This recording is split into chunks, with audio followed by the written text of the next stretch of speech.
Kemarin kita sempat bahas jajar legowo dibanding tanam konvensional.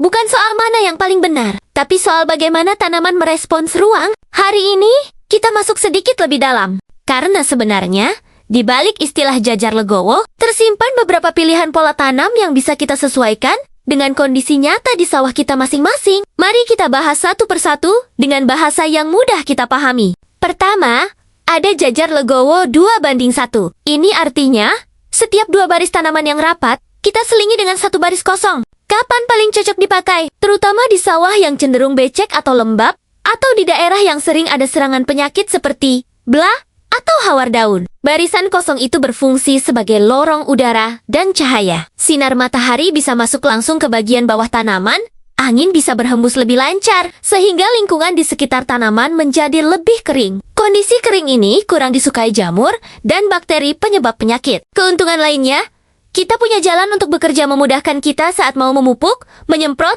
atau mengamati tanaman. Kedua, ada jajar legowo 4:1. Pola ini, 4 baris rapat, lalu 1 baris kosong. Ini sering jadi pilihan di lahan yang lebih luas, atau ketika tenaga kerja kita terbatas. Dengan pola ini, jumlah tanaman per hektar tetap tinggi, jadi potensi hasil secara jumlah masih terjaga. Namun, tetap ada efek ruang dan sirkulasi udara dari barisan kosong yang diselang-seling, meski tidak seluas pola 2:1. Pertimbangan praktisnya, pola ini bisa lebih efisien dari segi tenaga tanam dibanding pola 2:1. Cocok untuk pengelolaan yang lebih sederhana. Ketiga, variasi legowo dengan jarak lebih lebar. Misalnya, tetap 2:1, tetapi jarak barisan kosongnya diperlebar. Atau pola lainnya. Tujuan utamanya di sini, seringkali bukan untuk memaksimalkan hasil, tapi untuk menekan risiko. Risiko terbesarnya adalah rebah di lahan yang sangat subur, atau jika menggunakan varietas yang pertumbuhannya tinggi dan berat,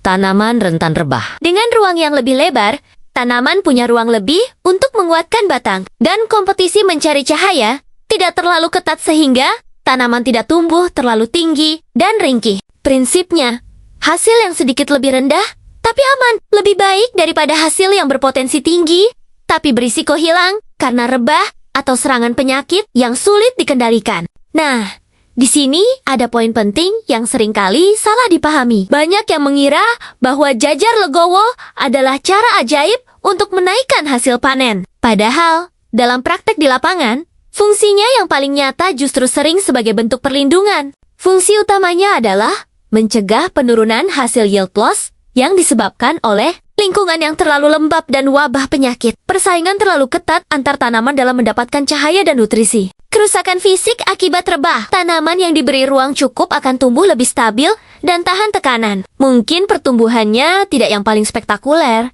tetapi konsisten. Dan dalam usaha tani kita, konsistensi dan kepastian seringkali lebih berharga daripada keuntungan besar yang serba tidak pasti. Lalu, bagaimana kita memilih pola yang tepat? Keputusan harus berangkat dari mengenali kondisi kita sendiri. Kenali lahannya.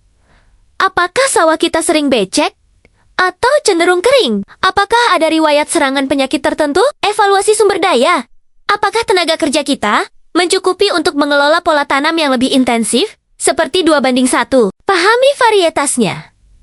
Apakah varietas padi yang kita gunakan berpostur tinggi dan mudah rebah? Atau pendek dan kokoh? Amati lingkungan. Apakah di daerah kita sedang ada tren serangan hama atau penyakit yang perlu diwaspadai? Pada intinya, jajar legowo adalah sebuah alat. Seperti halnya kita memilih sabit untuk memanen atau pacul untuk menggali. Kita perlu memilih pola tanam yang tepat untuk kondisi yang dihadapi. Tidak ada satu pola yang terbaik untuk semua situasi. Yang terbaik adalah pola yang paling sesuai dengan realitas sawah dan kemampuan kita hari ini. Hasil panen yang baik dan stabil itu dimulai dari keputusan-keputusan sederhana yang tepat. Termasuk keputusan pertama kita, memberikan ruang hidup yang layak bagi setiap tanaman sejak awal. Mari kita diskusikan. Kira-kira kondisi lahan Bapak dan Ibu sekalian cocoknya dengan pola yang mana?